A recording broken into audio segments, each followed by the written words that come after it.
you're here looking for someone? Maybe some missing señorita? Ashley, where are you?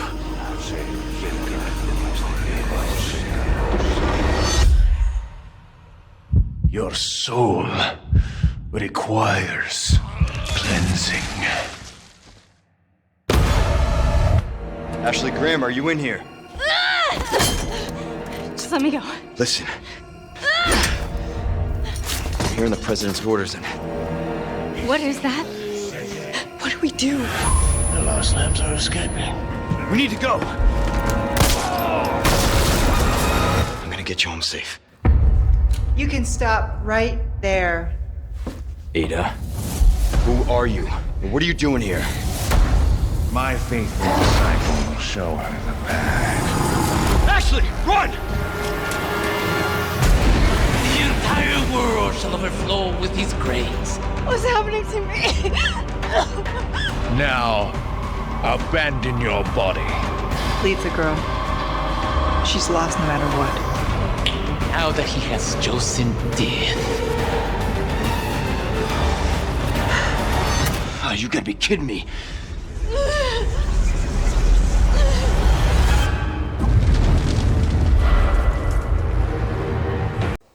Salut à tous, comment qu'ils vont les fans de rétro?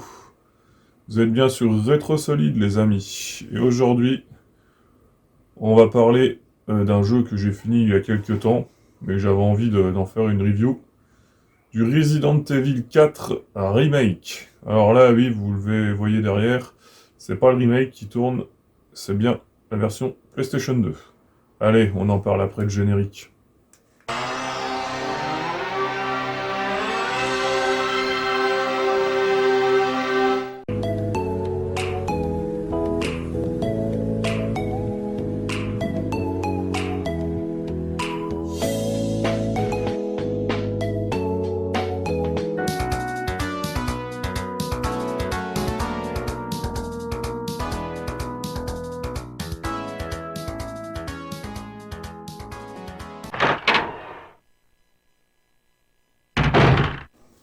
Alors forcément, si on parle du remake, on est obligé de mentionner l'œuvre originelle que vous voyez ici, voilà, sur PS2, et là, vraiment d'origine, sur GameCube. On fera un petit comparatif vite fait plus tard dans la vidéo, mais là on va vraiment parler de la version ici, donc là en boîte PlayStation 4, sortie en 2023. Alors déjà, vous le voyez, donc c'est une version PS4, mais j'ai fait le jeu en intégralité sur PlayStation 5, puisque le jeu dispose de la mise à jour compatible gratuite pour jouer sur la dernière console de Sony. Donc j'ai fait le jeu, on va dire, dans des conditions optimales, d'un point de vue technique. Alors, est-ce que ce remake, finalement, comme beaucoup le disent, et beaucoup de monde s'accorde à le dire, est-ce que c'est le remake ultime à présent sorti par Capcom et ses équipes depuis qu'il s'adonne à la pratique, puisqu'il s'agit en fin de compte du 3e remake récent, mais on pourrait dire du 4e, puisque le premier a déjà été remaké au moins une fois, si ce n'est deux, moi je dirais pour ma part, puisqu'on a le Resident Evil normal, le Resident Evil Rebirth qui était sorti sur GameCube, et on a eu une version HD de Rebirth qui est sortie sur PS4, notamment, il me semble qu'ils l'ont aussi mis sur PS5 sur le store. Enfin, vous avez compris. Et évidemment, dans les remakes récents, on a eu le 2, le 3, et donc maintenant, ce 4e volet, qui voit le retour en scène de Leon Scott Kennedy, qu'on avait quitté à la fin de Resident Evil 2, lors de son premier jour en service dans la police de Raccoon. Mais tout ça, c'était il y a longtemps. Alors c'est parti, on va parler du plus important.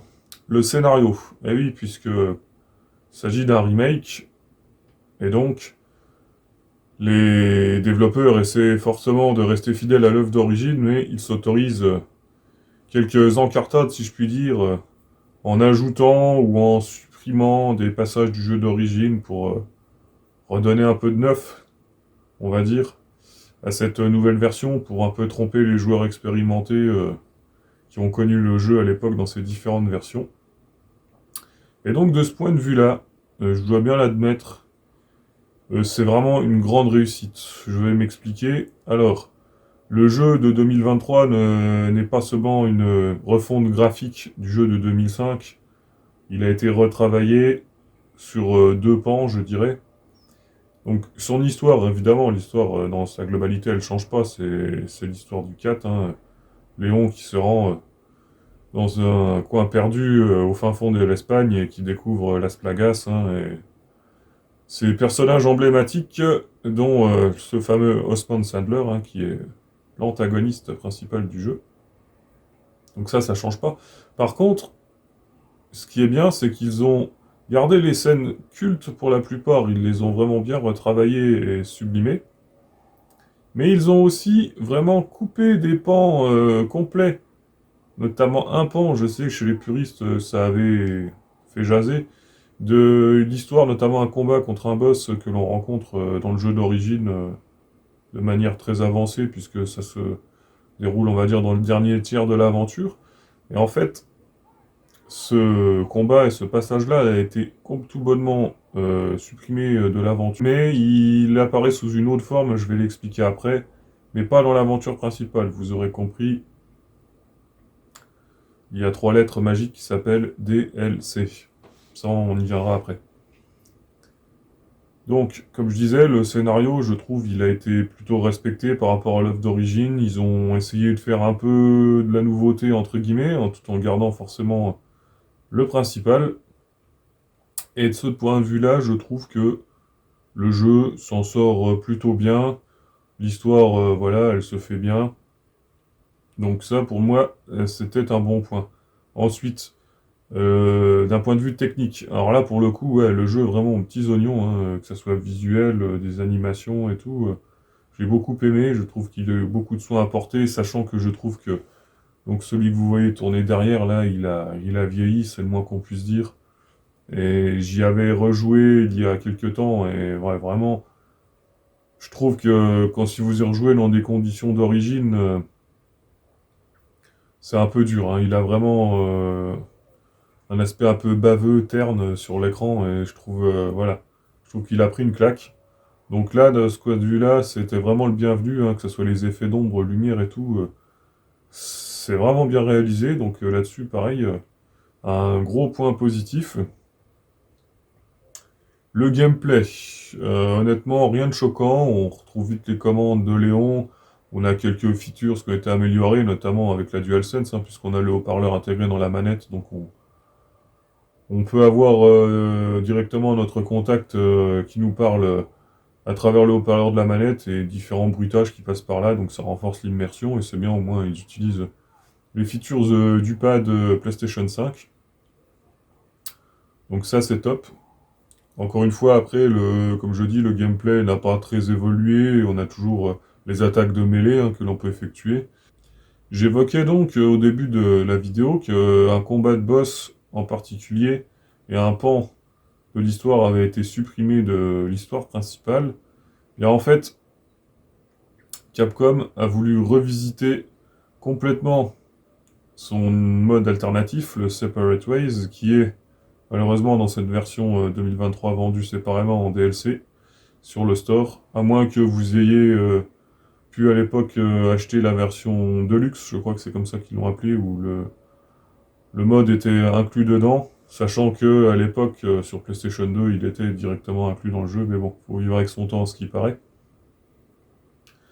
Et donc ils ont refait complètement ce passage avec Ada, et en fait, en gros, ils ont le parti pris de nous dire qu'il y a un méchant de l'histoire qui en fait est le fameux boss qui a disparu de l'histoire principale, et ce dernier, en fin de compte, ils ont voulu nous faire une progression intimement liée à ce boss, puisque dès que l'on commence, hein, je vous fais un petit spoil pour ceux qui l'ont pas fait, mais dès que l'on commence directement, qu'on est manette en main, gameplay avec Ada, on affronte directement ce boss en fait dans un combat. Et il va se passer des choses qui fait qu'en fait on va le rencontrer plusieurs fois dans notre progression.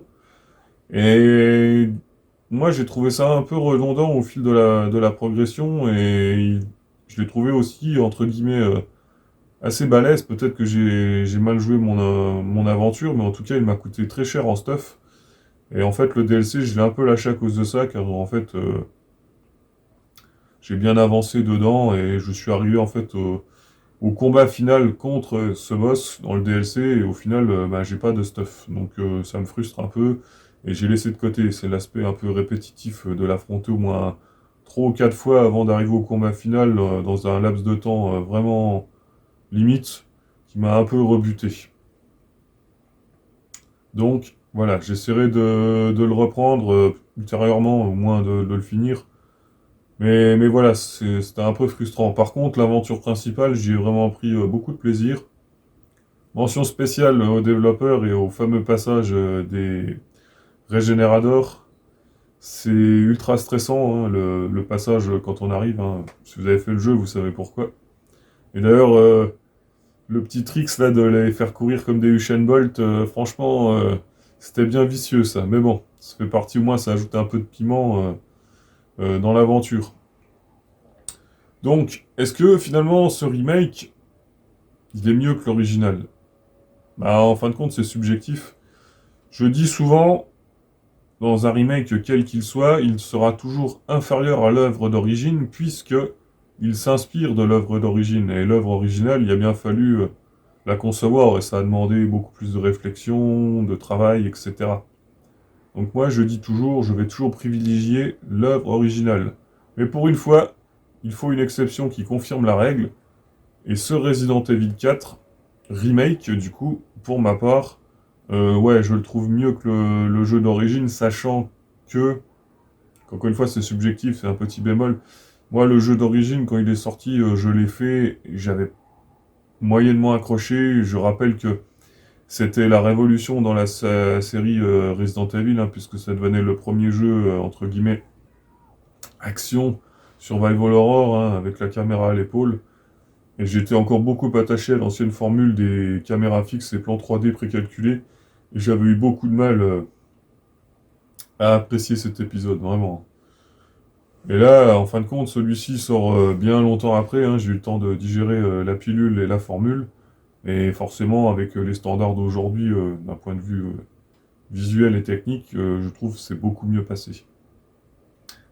Voilà. Et ben les amis, on va passer à la conclusion. Alors, ce Resident Evil 4 Remake, vous l'avez fait? Vous en avez pensé quoi? N'hésitez pas à venir dans les commentaires me dire ce que vous en avez pensé, si vous aviez fait le jeu de 2005 à l'époque, lequel des deux vous préférez. Moi, personnellement, je préfère la version 2023, mais ce n'est que mon avis. Et je serai ravi de vous répondre. Voilà, c'était Rétro Solide, les amis. Ciao, ciao. What's going on?